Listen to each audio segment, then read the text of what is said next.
it was remarkable to see how comfortable and how at ease and how composed he was throughout the year. Milan is one we expect, big things, and he's ready for it. Every pathway is different, and development isn't linear. And in terms of how we approach our scouting, there's no stone left unturned. Welcome to the culmination of the 2026 Philadelphia Union Season Preview Series. I'm Dave Leno. Pleased to be joined by Director of Academy and Professional Development, Jon Scheer. Jon, thank you so much for joining me today. Yeah, great to see you, Dave. Great to see you as well. I know I often run into you a lot at training, seeing the guys, and we're really looking forward to the 2026 campaign. It's going to be very busy.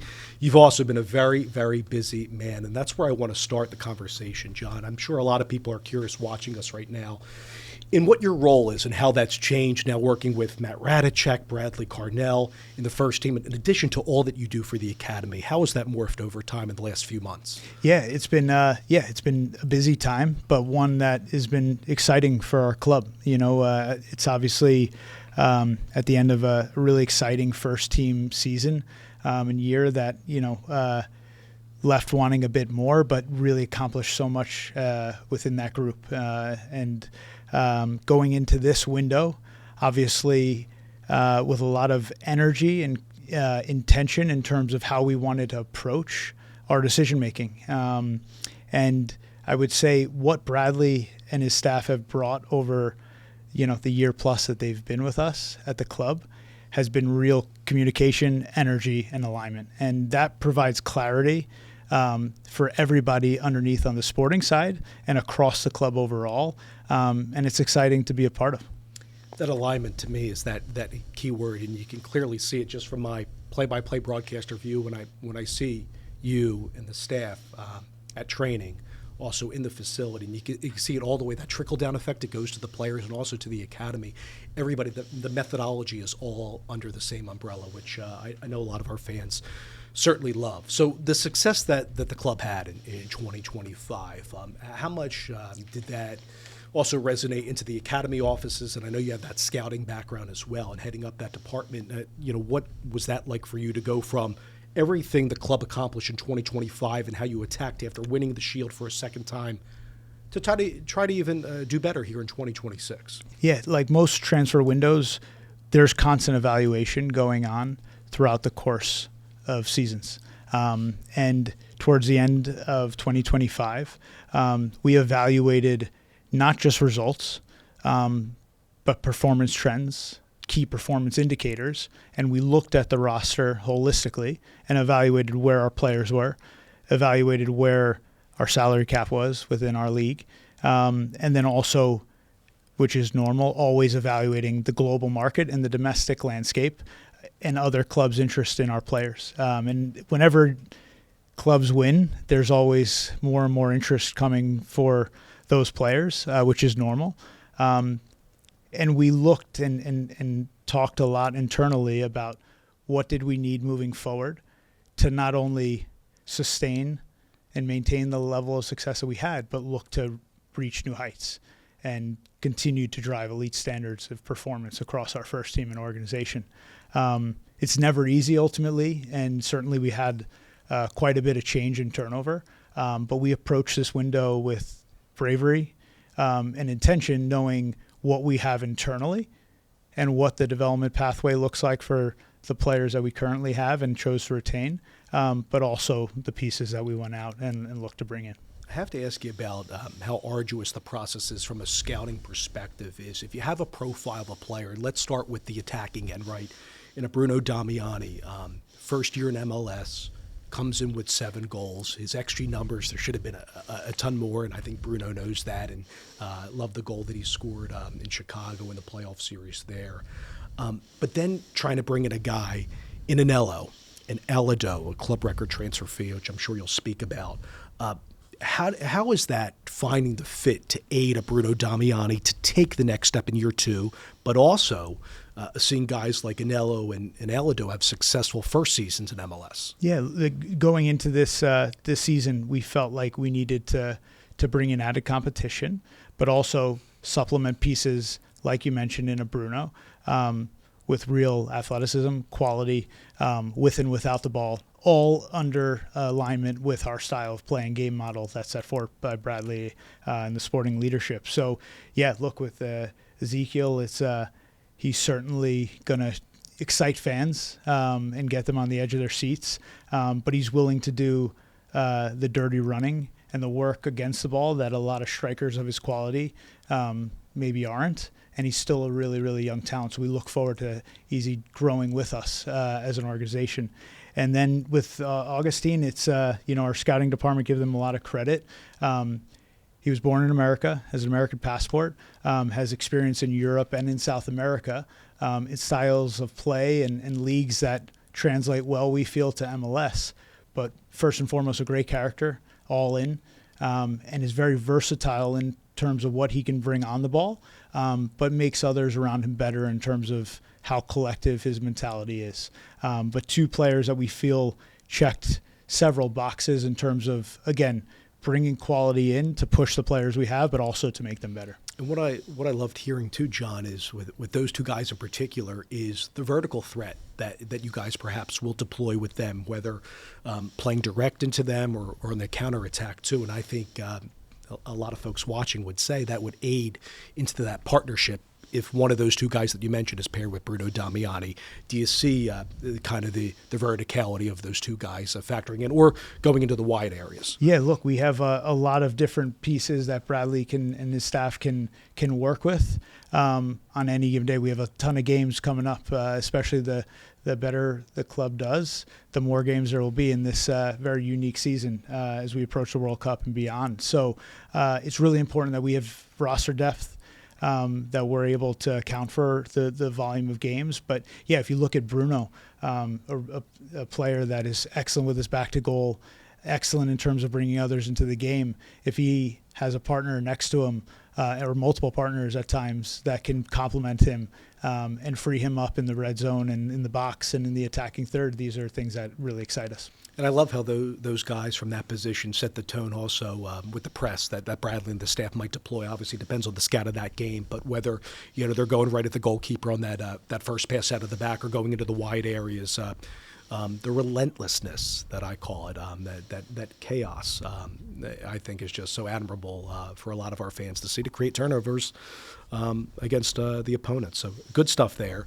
And I think also now going from the front line, let's go to the back line, because I think a lot of fair questions is how you guys would approach in this first window, what you would do and the guys that have left, which were key pieces for the Union for a long time. And I'm speaking of Glesnes and Kai Wagner. So first and foremost, maybe just start off with those guys moving on. How did you approach trying to fill those voids and some of the guys that you've brought in? Yeah, so I would say that, we looked at a really key pillar that we had to address was defensive stability and up the spine. So we targeted, and it was a player that we have been tracking and monitoring for quite some time with our scouting department, Jeff Siri Larson, a player entering the prime of his career, who's served as a captain for his previous club in Europe, who has leadership qualities, but really fits who we want to be in terms of his actions and defending forward, in terms of his instincts on the ball and playing forward first, and what he's able to complement others across our back line in our current roster. So that was really important, that we had some leadership coming in and real stability. And we also wanted to continue to get younger and more athletic. So we targeted a player like Gainer Martinez, who's coming from South America with a real mentality, a real bite to his play.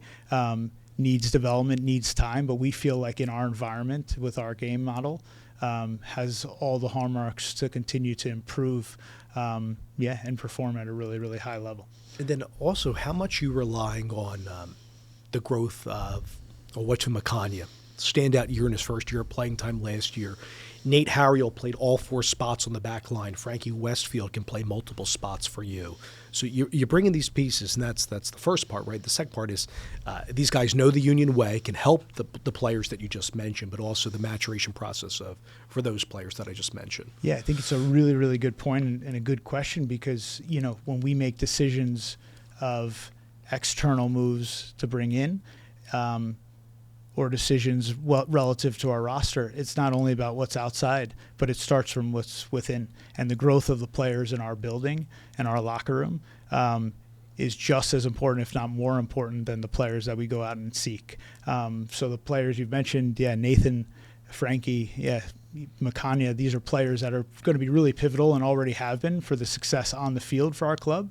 But we expect all to take a step forward in terms of their development. Owethu it was remarkable to see how comfortable and how at ease and how composed he was throughout the year. And there's still levels that he can get to.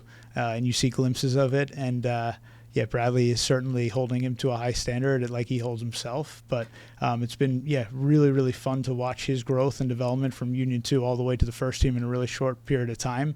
And there's, Nathan and Frankie are great examples of players with a mentality that fits our city, that fits our club, our playing philosophy. Both have had experience within the youth national team or senior national team setup, and they want to aspire to bring more. Certainly are going to be, three really important pieces coming back to our group. The team was so stout defensively, especially at home last year, so I'm really looking forward to seeing how this club can do. And I know we're speaking a lot about this theme of the transfer window. I get the point that you guys aren't done yet. Is that fair to say? Yeah, no, it's really important that, while we feel really comfortable about where our group currently is, it is definitely fair to say that we're not quite done yet, and there's some more news to come soon in terms of some final pieces. Okay, that will fire up everybody. I want to talk to you about, you mentioned a moment ago about position versatility, taking that next step in another year in a Union kit, and that's Milani Lasky. Now is going to wear that coveted number 10 for the club. Milan was just awesome to watch, I thought, and how he ingratiated into the team really seamlessly, where he could play as a second striker, can play as a 10. Bradley and his staff moved him around so much on the field, can take those outside shots with not a big wide take back, created a lot of opportunities in the green zone. From your perspective, what are you looking forward to seeing Milan in whatever role that you guys have him in 2026 in a Union uniform? Yeah, I'll let Bradley have to worry about exactly how he deploys Milan. But from my perspective, seeing him in his first full preseason with the team, how comfortable he was, how much he was willing to help those around him, in the film room, on the practice field, in the friendlies. He has a really special skill set in terms of his technical ability in and around goal. But what impressed me most about his transition into our club was how well he did against the ball and how willing he was to hunt, to be on the front foot, to win the ball back, to create opportunities for himself and others closer to goal. And it's a non-negotiable for our club. It's a non-negotiable for Bradley. And Milan is one we expect, big things, and he's ready for it. So, John, as you spoke about, you're very busy in the transfer market now. This is a fascinating topic for many people, is how do you deal with balancing what you're doing in the transfer market versus academy development and promotion of some of these younger kids trying to play for the first team? Yeah, it's a great question. I would start by saying that first and foremost, the first team is about performance and it's about winning. The academy and our development is a competitive advantage, we feel, to help the first team ultimately have sustainable success within Major League Soccer. We don't look at them as two separate paths. We develop our academy players by the same standards in which the first team is looking for in players. And we feel that relative to, the MLS roster guidelines, we can create not only on-field value in developing players from within, but also create value across our whole roster composition as well. But ultimately, the players have to earn the opportunities they get, no matter if they're coming from the academy. We'll always be questioning before signing a player from outside. Are they blocking the pathway of a player that we believe in, whether that's an academy player or a player that's just returning to the first team? But we're not handing opportunities to academy players just to give them opportunities. It's always merit-based. And I would say that the academy and the development sector of our club, including Union 2, just like the transfer market, are tools that will help support the first team in terms of our quest of winning MLS Cups and Supporter Shield and, again, having sustainable success in MLS. So it's really important that we're clear in terms of our identity and competitive strategy. But that competitive cauldron that we're developing players helps, I think, in terms of, there's technical continuity. They're developing over years in terms of a similar philosophy from a game model perspective, from a cultural perspective. And then they start to emerge in terms of really important depth pieces into, at times, key contributors as starters and beyond. But ultimately, it's we have to win in MLS, and we have to do it our way. If we try to copy everybody else, I don't think that's a model that would work very well for us. So it's helped us, but make no mistake about it, our goal is to win.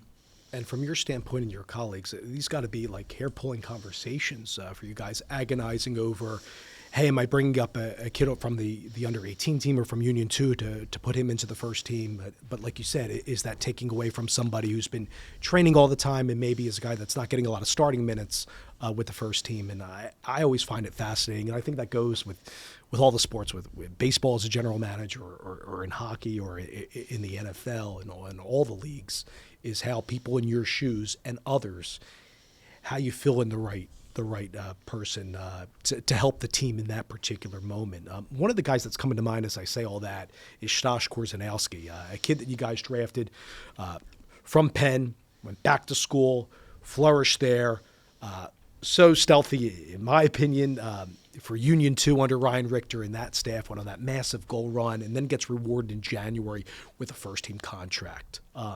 An atypical path, I think, for recent years for the Philadelphia Union, coming from the draft and now getting a first-team deal. Can you shed some light on Staszek's path and how his 2026 might look? Yeah, I think Stas is a great example that every pathway is different, and development isn't linear. And in terms of how we approach our scouting, there's no stone left unturned. And we drafted Stas 53rd overall in the 2024 Super Draft in one of the, as the rules started to change, where underclassmen could go back to college and you would still be able, as an MLS club, if you drafted them, retain their rights. So we approached that draft and looked at Stas as a player that we felt like if he was a senior coming out as a 6'4" American striker, he was a top 10 level draft pick. So we felt like where our roster was at the time, in addition to the fact that we had a lot of players as options within the academy as well, we could be patient and plan for the future. And when you drafted Stas and then he went back to Penn and worked really hard in his senior year and developed under Brian Gill, proved every single year. And then when he joined us, his success wasn't immediate. He was finishing his UPenn degree, starting to establish life as a professional. And it was a challenging first 6 months, but he stuck with it. A lot of credit to Ryan and the Union 2 staff, Bradley and the first team staff, to continue to create an environment where he can come every single day and push himself, and ended Union 2's season in a way where he was a really important performer for the group that made it far in the MLS Next Pro playoffs and had 9 goals in 7 games. And now, to your point, earns a first team contract and hopefully will continue to put his head down, work hard, and prove that, he could be an option for Bradley to consider moving forward. If you look at Finn Sundstrom, he's a player that had success in USL Championship. So another player whose background and pedigree felt like these are really important pieces that we feel like we can develop, continue to improve, and then hopefully create on-field value for our organization. Yeah, I love seeing those young guys in the first team training environment too, and I know they do exceptional stuff where they go with Union 2, and then some of the younger kids obviously with their specific academy teams. But like you said earlier in the conversation, and that all this playing time, the contracts, they're earned, and it was cool to see Stas. And like you said, there's no one right path, but that's a really neat story. The same thing with Sundstrom, has that U.S. Youth national team experience, right? Did well with North Carolina FC, so I can't wait to see how Finn ingratiates himself with the Union, because I think depth is really important, right? And it speaks to the schedule that you guys have this year with CONCACAF Champions Cup play, regular season, you have the World Cup break, then going the Leagues Cup. Just from your standpoint, having depth, I know it's very important, right? Maybe folks will say minimum of 2 guys at each position, but how do you balance that depth with what you have with first team contracts, Union 2, and some academy guys, especially in this season that we have so much going on? Yeah, I would say that there's real proof of concept now for our player pool and our staff across our whole club that Bradley is not afraid to give players chances and opportunities. If you look at last year in 2025, you remember Sal Olivas coming off the bench against Columbus and playing some real significant minutes because of the way he trained. So I would say going into this year with all the competitions, as you mentioned, it's really, really important for us that we're able to continue to, monitor performances week to week, day to day within training sessions, rotate the roster as needed so that there's a full healthy roster where there's competition every single day for spots.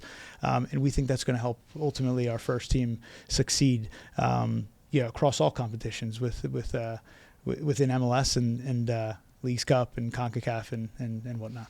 And I know you guys have plans in place, right, for, like, take, for instance, a Kevin Sullivan who goes from 10 minutes 1 year with the first team to over 240. You mentioned Olivas. I thought Sal and the pressure against the ball, very, very impressive. I can remember that game at Lower.com Field in Columbus. Or Eddie Davis getting a couple of minutes, I believe, in Chicago, but it was awesome to see that being rewarded. A guy that's working really hard, C.J. Alney, and tons of other younger guys coming through your system. I think it's really, really important. We've been referencing the younger players, and I want to talk about the competition and the tournament that you guys just held here on the grounds of the Wisvis Bank Sportsplex here, and that's the Snowball tournament, getting teams from around the world to come to Chester to play in a tournament across different divisions. The Philadelphia Union were very successful. The under-18s won their division. The 16s went to a final. The 15s advanced to a semifinal as well. First, Jon, what was that partnership like to put on a tournament of that magnitude, and how does that help the Union, and especially in a World Cup year moving forward? Yeah, the Snowball was, first and foremost was a development accelerator for our academy players, but also our academy staff playing against some of the biggest clubs in the world. If you look at the Manchester Uniteds, the Dortmunds, the PSVs, the Benficas, having clubs from 3 different continents, 7 different countries play in Chester, it proved from a developmental standpoint, under pressure, in games of real significance in tournament-style format, to see our players have success, deal with adversity. It was extremely valuable. But the Snowball was so much more than just a tournament. It was really an event that displayed who the Philadelphia Union are and what our project entails. We hosted it inside at the Wisvis Bank Sportsplex, and clubs and their directors from around the world with great histories and traditions of success, to see them interface and experience all the different elements of Wisvis Bank Sportsplex was truly world class. And we got that feedback, and I think it shows the ambition of our ownership group and what our project is evolving into in terms of this new era. And I would say that we're really fortunate at the Union and the Academy to have partnerships and be aligned with the SWAG, who helps sponsor the event, in addition to YC Academy.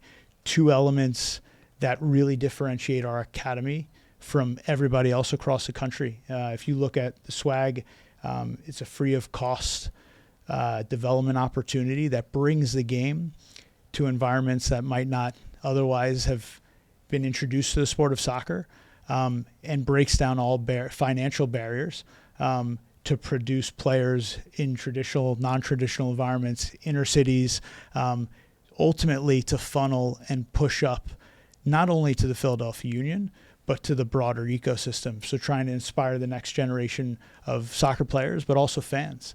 And if you look at our U12 pool, over 60% of that group has come from SWAG. So you're able to see some real production there. And then if you look at YSC Academy and the education component that we have, it's a real development stabilizer. And it allows us to be the best in terms of the sporting development of our athletes, but also the education.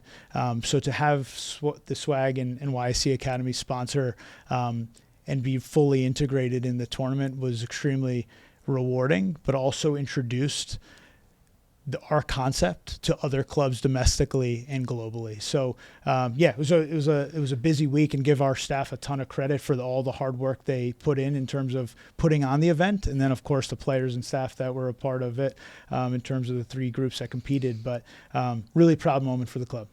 How much of the Snowball tournament was a barometer for you guys to measure particular teams against one another, but also individually as well against others. Yeah, it was an amazing opportunity. MLS Next provides us a really competitive platform week to week, but playing in an international tournament allows us to see how our academy is functioning from a team perspective, collectively, but also, even more importantly, individually, benchmarking some of our top talents and projected professionals with some of the others across the world and young professionals that will be playing at the highest level in the global game. So I would say that we weren't surprised at the success that we had within the tournament, going toe-to-toe with Manchester United, the Benficas, the Dortmunds, but to see our players have to deal with problems that they're not used to week in and week out, along with our staff. This is a real, as I mentioned before, a development accelerator that I think is really, really important for development to get our players and staff outside of their comfort zones. And I thought they dealt with it in a really good way. It's a competition that just gets everybody fired up, to try to win that individual title at the Snowball, but also, you're thinking of your club, but also your country in a World Cup year. How much are you hearing of that in the halls of the Philadelphia Union and all the fans watching internally?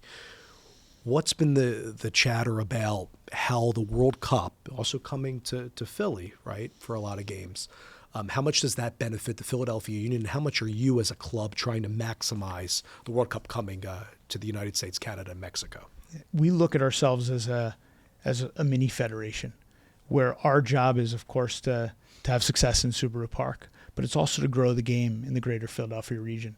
And I think by doing events like Snowball, by the growth of Union Youth, by being connected in the community with Union Juniors, the swag, and being really open-minded and forging relationships with all the great clubs in our market that do such great work, I think it's really something that we've talked about internally as a club, to prioritize and to value those relationships, to grow the game in our market, to develop, of course, the ecosystem for our academy players, but fans as well. And I think what a great time to be involved in the game. And if you look at Snowball, seeing some of the young swag players, the Union Juniors, players from other clubs just watching as fans, celebrating with our teams when they scored goals. I think this is true passion, and this grows the game and that energy for the sport. And I think the World Cup is going to be another great accelerator for this. And then we have to capture that momentum and build upon it. I want to tie this back into one of our first team players that's definitely going to the World Cup, and that's Danley. First time Haiti qualifies since '74, and for him, I know it's a really big deal for the Philadelphia Union as well. I want to get your thoughts on, for him personally, what that might mean. And I know there's going to be this 2-month break from MLS action, but how much you and your Philadelphia Union brass is going to be glued into what he does at the World Cup and of course the United States. Yeah, I think our goal is to help players reach their full potential within the union and beyond. So for Danley we're really excited for him. He needs no more motivation than an important MLS season, but of course the World Cup to represent his country. And our hope is that we have others as well represented on the field across different countries in the World Cup. But it's truly, an honor. And I think it's, if you look at the '94 World Cup and what it did for soccer in this country, really excited about having union players involved.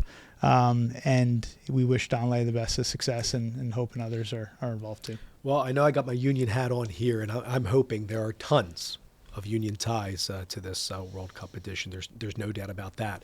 In summation, I know you guys are not done yet, Jon. I want to thank you for all the work, the hard work that you've done with you and your team in this transfer window. You have that young nucleus that's there. You have the experience of guys like Blake, Bedoya, seeing what Elaski can do this year, Vasilev, Bruno Damiani in year 2 with the Union, Owatu Makanya, and so many more. And we know there's a plethora of players coming through the Union pathway as well.